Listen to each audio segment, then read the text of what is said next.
Persian empire का capital Madain, जो एक जमाने में दुनिया की सबसे ताकतवर और रिच सिटी थी, और इस सिटी के सेंटर में पर्शियन बादशाहों का मशहूर व्हाइट पैलेस था।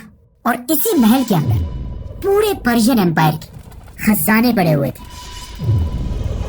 जंगे कादसिया जीतने के बाद अब पर्शियन एम्पायर में मुसलमानों की फौज अपने खलीफा उमर बिन खत्ताब के ऑर्डर्स का इंतजार कर रही थी कि अब यहाँ से आगे उन्हें क्या करना चाहिए। तो हजरत उमर रज़ियल्लाहु अन्हु ने मदीना से 2 लेटर्स भेजे।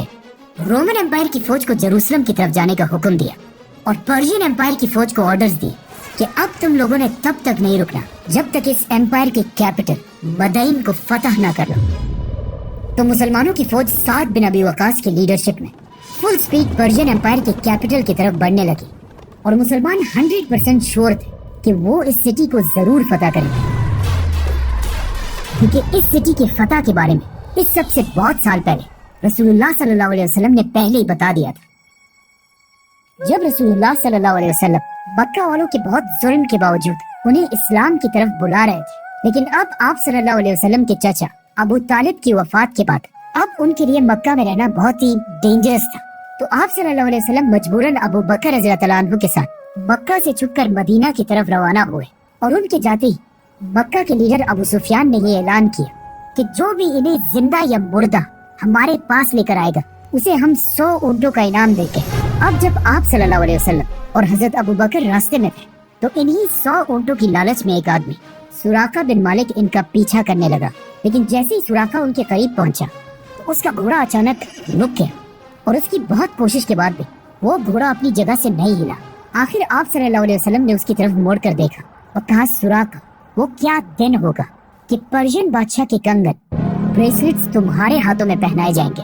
सुराका ये सुनकर हैरान रह गया कि खुद तो इनके पास कुछ है नहीं और बातें पर्शियन बादशाह की खजानों की कर रहे हैं। लेकिन अब कुछ ही सालों बाद उमर बिन खत्ताब की खिलाफत में मुसलमानों की फौज पर्शियन एम्पायर के उसी कैपिटल की तरफ बहुत तेजी से बढ़ रही थी।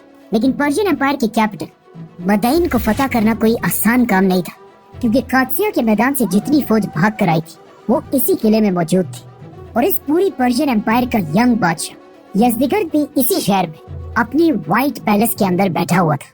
और सबसे बड़ा मसला ये था कि इस सिटी मदाइन के सामने द फेमस टाइग्रस रिवर बह रही थी और पर्शियन फौज ने मुसलमानों के पहुंचने से पहले इस दरिया के ऊपर बने हुए ब्रिज को जला दिया था और सारी कश्तियों को अपने साथ दरिया के उस पार ले गए थे। तो जब मुसलमान यहाँ पहुंचे उनके पास और कोई चॉइस नहीं थी, तो यहीं पर काफी अरसे तक बैठे रहे और किसी तरह इस कैपिटल तक पहुंचने की प्लानिंग करने लगे।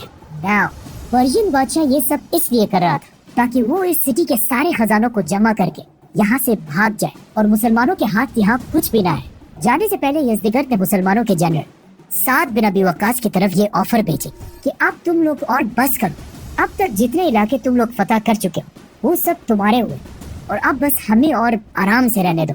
साद बिन अबी वकास ने यज़दिगर्द की ये ऑफर मदीना में अपने खलीफा उमर बिन खत्ताब की तरफ भेजी।